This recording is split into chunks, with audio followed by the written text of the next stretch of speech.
daawadayaal qaybtii labaad wararkeeni iyo warbixinii dhinaca diblomaasiyadda waa qaybtii labaad ee Horfadhi Media waa September 2 iyo waliba Axad 2018 kolkale barnaamijkeeni falaqaynta dunida iyo warbixinada dhinaca diblomaasiyadda dalka Britain haweeneyda haysata Theresa May ayaa sheegtay in aan lagu khasbi doonin dalkeeda in lagu hafiyo waxay ugu yeedhay biyo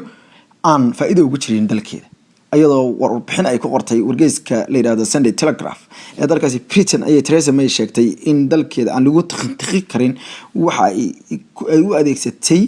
heshiis aan mid dal u ahayn ama aan u quminayn bay dadka iyo dalka Britain ama Britishka waxay sheegtay in heshiiskii Chequers ama dhismaha Chequers uu saldhig u noqon doono wax ay rabaan dadkeedu Miss May waxay sidoo kale markii ugu horeysay diiday in ay aqbasho baaqyada soo taraya ee ku saabsan in la sameeyo codayn labaad oo dadka kol kale la weydiiyo waxa loogu yeeray codayntii ugu dambeysay ee ka bixitaanka EU maadaama dad badan aysan fahansanayn baa leeyahay kolkii hore markay Britain ka baxaysay midowga Yurub ay dad badan ay ciyaar lahayd ama qaarkood aysan fahmin boqorshaha haatan Theresa May waxay tiri arintaas hadii la sameeyo waxay noqonaysaa khiyaano iyo waxay tiri dayacaad dhinaca waxay tiri amaanada maadaama dadku ay codkooda la maqlay la weydiiyay dimuqraadiyaduna ay tahay in dadku wixii ay dooneen ama ay doorteen la fuliyo Britain ilaa hadda waxay haysataa bishan March 29 sanadka dambe in ay ka faaruqdo midowga Yurub isla markaana waxa wali calaamad su'aal weyn ka taagan yahay halka ay Britain ka gali doonto suuqa xorta ah ee loo yaqaano midowga Yurub iyo waliba dadka reer Yurub ee dalkeeda ku nool yahay oo la dhaqmi doonto xuquuqda dadku ay yeelan doonaan waa dadka dalkeeda jooga iyo waliba in wax la iska su'aalo dadka reer Britain iyaguna ku daadsan midowga Yurub dalalka ku haray waxaana sidoo kale jira markaasi arinta ku saabsan Ireland oo iyaduna ay ka taagantay dhibaato weyn iyo waliba dhinaca xuduudaha si kastoo ay noqoto Theresa May haatan waxay sheegaysaa in aysan jeclayn iyadu burbur ku yimaado midowga Yurub balse waxay sheegtay in ay wax walba ka hormari doonto danaha qaranka waa dalkaasi Britania waxa ay sidoo kale intaas ku dartay gabadhan oo warbixin dheer ku qortay The Sunday Telegraph in ay la tashatay dhammaan dadka waxgaradka ah ee arrimahan ku saabsan go'aankeeduna uu yahay mid uu ka turjumaya bay tir rabitaanka Britain waxay tiri ma qaada karno wax ka yar waxa dadka reer Britain ay u qalmaan waxay tiri xagaagii 2016 ayay ahayd markii malaayiin kamid ah dadkanada ay sheegeen waxa ay rabaan sida daraadeed sabab aan hadeerto anagu xagaagii labaad bay tiri xagaagiisi labaad aanu u doorano inaan dib dambe lacag kale ugu qasirno codayn labaad nooma taalo adduunka si kala fogaanaya kuwa isku soo dhawaanaya waxay ka mid tahay calaamadaha waaweyn ee dunida ka jira ee haatanna dabadeesha qiimaha leh war qoraal ah oo degdeg ah oo dowladda Mareykanka haatan ay shaacisay ayaan arkaa dowladda Mareykanka ayaa ku dhawaaqday in qaybtii ugu dambeysay ee dhaqaalihii ay military ay sii jirtay Pakistan la joojiyay gabi ahaan warka qoraalka ee dowladda dalkaasi Mareykanka ka soo baxay wasaaraddeeda Pentagon ayaa lagu sheegay in Mareykanku uu joojiyay gabi ahaan malaayiin $1 ee ka harsaneed qaybtii hore ee madaxweyne Donald Trump bisheedii uu joojiyay 300 milyan baa ka harsanaa lacag u dhiganta 230 lacagta Ingiriiska ayay ahayd 230 milyan oo giniga sterlinka ama 300 milyan oo dollar ayay ahayd lacagta u harsaneed ee halka boqolkiiba in ku dhow 46 uu horay madaxweyne Donald Trump uu uga gooyay dalkaasi bisheedii ayaa haatan wasaaradda gaashaandhigga Pentagon waxay sheegtay in dowladda dalkaasi waxaana sii wadi doonin inaanu dowladda Pakistan siino dhaqaalaha sida daraadeed waxaanu go'aan ku gaadhnay in dowladda dalkaasi Pakistan lagu ciqaabo baa leeyahay in aysan waxba ka qaban bal dhaqdhaqaaqa xaqaani ee dalkaasi ku dhex jira baa leeyahay ama ku jira baa gudaha dalkaasi Pakistan isla markaana aysan la shaqeyn xoogan oo cuntada Mareykanka aysan wadin baa leeyahay Pakistan waxa ay sidoo kale sii wadaa baa leeyahay in ay haba yaraatay aysan waxba ka qaban dalabaadka Mareykanka iyo codsiyada ka imaanaya dalka Pakistan oo kamid ah dalka kaliya ee caalamka islaamka ku hubaysan hubka nuclear isla markaana cadow xoogan la ah dalkaasi Hindiya ayaa haatan waxay u muuqdaa in kala xiriirashadii ugu dambeysay ee dalka Mareykanka oo ay saaxiib dhow ahaayeen gaar ahaan ay kala shaqeeyeen dagaalkii dalkaasi Afghanistan lagu qaaday iyo baacsiga kooxaha ururka Al-Qaacida iyo waliba Taliban ayaa haatan waxa kala dhaqaaqooda waxa soo dedejiyay tan iyo intii madaxweyne Donald Trump uu yimid jagada oo horay barta Twitterka ugu qoray in Pakistan ay doqomeysanaysay ayuu yiri madaxdii soo martay dalka Mareykanka muddooyinkii u dambeeyay isla markaana ay lacag iska dhuranaysay daawadayaal farikamo qodna wararka iyo warbixinaha dhinaca diblomaasiyadda aaskii ugu dambeeyay ama dabcan xafladii loo qabtay waa tacsidii loo qabtay hogaamiyihii siyaasiga ahaa ee dalkaasi Mareykanka John McCain ayaa dadkii hadallada halkaasi ka jeediyay waxay isku bedeshay goob markaasi siyaasadeed iyo goob hadallo door xula oo dhinaca siyaasadda ah loogu jeediyo madaxweynaha dalkaasi Mareykanka Donald Trump ayadoo oo hadalka lagu amaano qofka kolka uu dhinto sida dhaqanka uu yahay markaas dalka Mareykanka lagu qoray labadii hogaamiye ee ninkan uu la kala tartamay midna wuxuu ahaa madaxweynihii hore dalkaasi Mareykanka Obama oo isagu jagada uga adkaaday iyo waliba ninkii reebka xisbiga dhexdiisa uga adkaaday George W Bush ayaa waxaa hareeyay goobta hadallo door xula oo markaasi lagu tusayo khaladaadka madaxweyne Donald Trump ah in uusan aaska ka soo qayb gelin isla markaana asagoo madaxweynihii qaranka Mareykanka uu haba yaraatee nin qaranka Mareykanka u soo halgamay uusan soo tusin wax xishmada xataa haddii asagoo uu ka curdaartay kolkii uu noolaa gabadha uu dhalay John McCain oo la yiraahdo Meghan McCain oo iyadoo halka khudbad ka jeedisay ay haraysay ilmo ayaa waxa ay kaga faa'iideysatay inay aabaheed ku difaacdo isla markaana ay weerar toos ah u dirto madaxweynaha dalkaasi Mareykanka iyadoo halqabsigiisii ahaa mar kale America wanaaji ayay waxay hadal door xul halkaasi uga tiri waxayna tiri aabahay Amerikada aabahay uu ku noolaa isla markaana u soo halgamay awowgeena uu ahaa jaranka ciidamada ee u soo halgamay dalka yaga qoyska iyagoo dhan ay u soo halgameen walaaladayna qaarkood ay u dhinteen aabahayna uu dhaawacmay weligeed waxay ahayd Amerika wanaagsan mana jirto Amerika mar kale la wanaajinayo ayay tiri iyadoo markaas uga jeeda in halqabsiga make America great again oo madaxweyne Donald Trump uu isticmaalo ay tahay mid khaldan maadaama bay tiri arrintaas ay ka dhigan tahay in Mareykanku markii hore uusan waxba ahayn Trumpna uu wax ka dhigayo waxaa sidoo kale madaxweyne Bushkii hore uu sheegay in waxyaalaha McCain uu ku xasuusto uu ahaa inuu ka soo horjeeday dadka wax kala qaybiya taasoo iyaduna ku cadeed in uu u door xulayo ninka isku xisbiga yihiin jamhuuriga hase yeeshee madaxweynaha aftahanka ahaa Barack Obama ayaa asagu hadalkiisa haba yaraatee aan kala leexleexan Mr Trump inkastoo magaciisa xusin ayuu wuxuu ugu sheegay in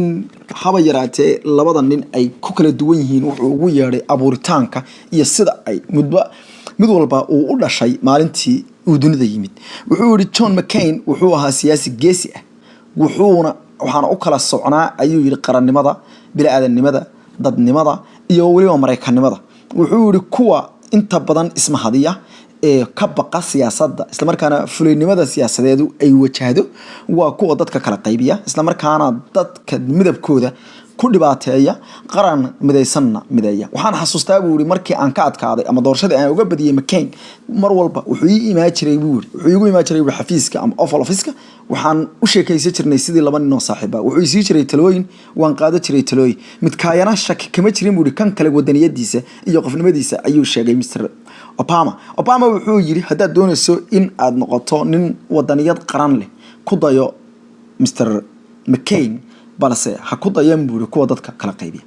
dabadaasha qiimaha leh wali oo warbixinihii iyo warbaahintii iyo wararkii dhinaca diblomaasiyadda wasiirka arrimaha dibadda dalkaasi Turkiguna wuxuu dalka Greega ugu yeeray inuu yahay dal hooy qabow ama guri markaasi janno oo kala u noqday ayuu yiri dambiilayaasha iyo dhibaateeyaasha qaranka Turkiga ka baxsada intay dhibaatooyin geeyaan wasiirka arrimaha dibadda dalkaasi Turkiga Mevlut Cavusoglu oo waraysi siiyay wargeys ka soo baxa dalkaasi Greega laftiisa oo la yiraahdo Tania ayaa wuxuu Mr Mevlut Cavusoglu ugu yeeray dalkaasi Greega inuu ay noqotay hooyga laga soo abaabulo kooxda ama dhaqdhaqaaqa la mamnuucay FETÖ loo yaqaano ee la aaminsan yahay in howlgalkii ama afgambigii dhicisoobay 2016 bishii July 15keedii ee dalkaasi ka dhacay ay soo abaabuleen kaasoo ay ku dhinteen in ka badan 250 ruux sideed sarkaal oo kamid ahaa kuwii ka qaybta ka ahaa weerarkaasi ayaa waxay ku baxsadeen diyaarad Black Hawk ah oo helicopter ah isla habeenkaas kolkii uu fashilmay howlgalkii waxayna ka degeen magaalada Athens ee xarunta dalkaasi Greega ayaga oo kol damana helay ama ay siisay maxkamadda sare ee dalkaasi damaanad ah inay dalka joogaan kolkii ay weydiisteen magangeliya siyaasadeed sidoo kale wuxuu ku dhawaaqay dawladda dalkaasi Turkigu in ay Turkiga qaybta ay leeyihiin jasiiradda Qobrus ee Qobrusta waa Qobrus kala qaybsan qaybna Greek ka tirsan tahay qaybna Turkiga tahay ayaguna ay sameeyaan doonaan isla markaana ay xaq u leeyihiin inay qotaan ceelal badda Mediterranean-ka qaybta ay degan yihiin ah oo ku saabsan gaaska dabiiciga kadib markii Qobrusta Greegu ay ayaguna ku dhawaaqeen inay shirkado reer galbeed ay la galeen heshiisyo ay saliid ku qodanayaan si kastaba ha noqotee wuxuu ka digay in dawladda dalkaasi Turkigu aysan u dulqaadan doonin dhibaatooyin kasta oo dalkooda inta ay dadka geysteen xaggaas ay u cararaan arrinta ayaa ku soo beegantay kadib markii laba kamid ah saraakiil ka baxsaday dalka Turkiga ay sheegeen in ay iska dhiibeen dawladda dalkaasi Greega dhawaan oo iyaga daba socod cusub lagu hayay kuwaas oo ku biiray 8 askari oo horay ugu baxsaday dalkaasi isbahaysiga Sacuudi Arabia wuxuu sheegay kolkii ugu horeysay in ay khalad ahayd ama uu khalad ahaa weerarkii lagu bartilmaameedsaday bas ay saarnaayeen caruur oo lagu gumaaday bishan horaanteedii hadal qoraar ah oo ay soo saareen Sacuudiga ayay sheegeen in la baari doono arrintaasi isla markaana la maxkamadeed doona bay yiraahdeen kuwii mas'uulka ka ahaa dhibaatadaasi guddiga xuquuqda aadanaha qaramada midoobay hay'adda Human Rights Watch Amnesty International ayaa dhamaantood dhawaanaha soo bandhigayay in weerarkii Sacuudi Arabia ay ku qaadeen bas ay u badnaayeen caruur iskuuley ay ahayd dambi dagaal oo ay tahay in Sacuudiga lagu maxkamadeeyo si kastaba noqotay Sacuudigu waxay ballan qaadeen in ay arrinta wax ka qaban doonaan hase yeeshee wali ma soo bandhigin magacyada saraakiisha howlgalka fasaxay iyo sababta caruur inta leeg oo bas saaran ama gaari aan ahayn gaari hubaysan ama mid gaashaaman loogu adeegsaday bam xoogan oo caruurtaasi lagu gumaaday haatana qodobka ugu dambeeyay xisaalaha tabada shaqimaha markii ugu horeysay ayaa la ogaaday sababtii Mareykanku oo asagu mar walba garab siiyay Israel uu codka diidmada qayaxanada veto loo yaqaan ugu hordhigi waayay go'aankii qaramada midoobay golaheeda ammaanka uu ka soo saaray qaraarka ahaa ee uu ka soo saaray dhismayaasha sharci darrada ee daanta galbeed iyo dhulka reer Falastiin ee dalkaasi Falastiin wasiirkii hore ama xogiyii hore arrimaha dibadda Mareykanka ninkii loo jiray John Kerry ayaa book uu soo saaray oo lagu magacaabo Every Day is Extra ama maalin kasta waa dheeraad ayuu wuxuu tafaasiil kaga bixiyay sida uu ekaa maalmihii siyaasadeed ee ugu adkaa ee dalka Mareykanka iyo go'aamada yaabka lahaa iyo waliba habdhaqankii dhinaca siyaasadda ee Israa'iil iyo Mareykanka dhexmaray Mr Kerry ayaa aan qarin arrintu siday u dhacday wuxuuna sheegay in arrinta ay soo dedejiyeen 3 arrimood oo go'aankaas qasbay inay maamulkiisa u qaato wuxuu yiri tan iyo intii dagaalkii 2014 uu dhacay magaalada Gaza ay dagaalka culus ka soconayay taasoo kasabtay in Hamas ay noqoto iyaguna kuwa mayal adag oo awood la soo baxay isla markaana xataa weerar ku qaaday garoonka caalamiga ee magaaladaasi Tel Aviv oo loo yaqaan Ben Gurion International Airport oo ka soo xidhmay kadib markii ay awood la soo baxday Hamas ay haba yaraatay Israa'iil ay dhageysan weyday talooyinkii ka hor intaan garoonka xidhmin iyo waliba in xataa ra'iisul wasaaraha Israa'iil Netanyahu uu xaday qayb kamid ah qoraal